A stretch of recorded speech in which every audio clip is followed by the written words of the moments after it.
বন্ধুরা, পশ্চিমবঙ্গের রাজনীতিতে আজ ইতিহাস তৈরি হয়েছে। যে রাজ্যকে বলা হতো মমতা ব্যানার্জির দুর্গ, আজ সেই দুর্গ ভেঙে পড়েছে। ২০২৬ বিধানসভা নির্বাচনে বিজেপি পেয়েছে ২০৬টি আসন, আর তৃণমূলের রাজত্বে এসেছে বড় ধাক্কা।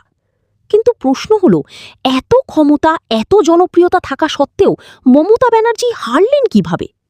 প্রথম এবং সবচেয়ে বড় কারণ দুর্নীতি।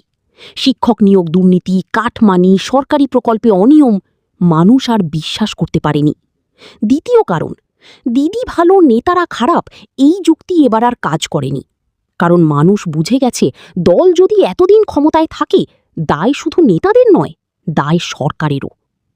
তৃতীয় কারণ, চাকরি ও যুব সমাজের ক্ষোভ। বাংলার যুবরা দীর্ঘদিন ধরে হতাশ। পরীক্ষা দিয়েও চাকরি নেই, ভবিষ্যৎ নেই। আর নিয়োগে দুর্নীতির অভিযোগে মানুষের রাগ আরও বেড়েছে। চতুর্থ কারণ, আইন শৃঙ্খলা এবং রাজনৈতিক হিংসা নিয়ে মানুষের ভয়।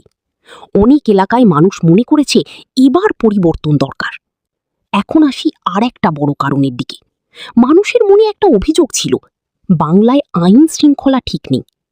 অনেক এলাকায় মানুষ বলেছে রাজনৈতিক হিংসা, দখলদারি, গুন্ডামি, সাধারণ মানুষের নিরাপত্তা নেই। একটা রাজ্যে যদি মানুষ ভয়ে থাকে, তাহলে মানুষ একদিন না একদিন পরিবর্তন আনবেই। আর সেই পরিবর্তন এবার এসেছে। তৃণমূলের ভিতরেও বড় ভাঙন ছিল। এক নেতা আরেক নেতার বিরুদ্ধে ষড়যন্ত্র, এক গ্রুপ আরেক গ্রুপকে শেষ করার চেষ্টা। কর্মীরা বিভক্ত, ভোটাররা বিভ্রান্ত। ফলে অনেক জায়গায় তৃণমূলের নিজের ভোটই দুর্বল হয়ে যায়, আর বিরোধীরা সেই সুযোগ কাজে লাগিয়ে দেয়।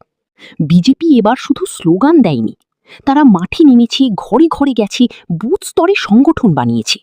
তারা মানুষের ক্ষোভকে একটা ভাষা দিয়েছে। আর সেই ফলাফলই আজ ২০৬ আসনে ঐতিহাসিক জয়। এটা শুধু জয় নয়, এটা একটা বিপ্লব।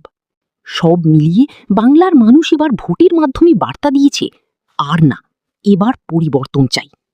এটাই মমতা ব্যানার্জির দুর্গের পতনের মূল কারণ। এখন দেখার বিষয়, বিজেপি কি বাংলার মানুষের আশা পূরণ করতে পারবে, নাকি সামনে আরও বড় রাজনৈতিক পরিবর্তন আসছে? আপনার মতামত কমেন্টে লিখুন। ভিডিও ভালো লাগলে লাইক, শেয়ার আর সাবস্ক্রাইব করতে ভুলবেন না। ধন্যবাদ।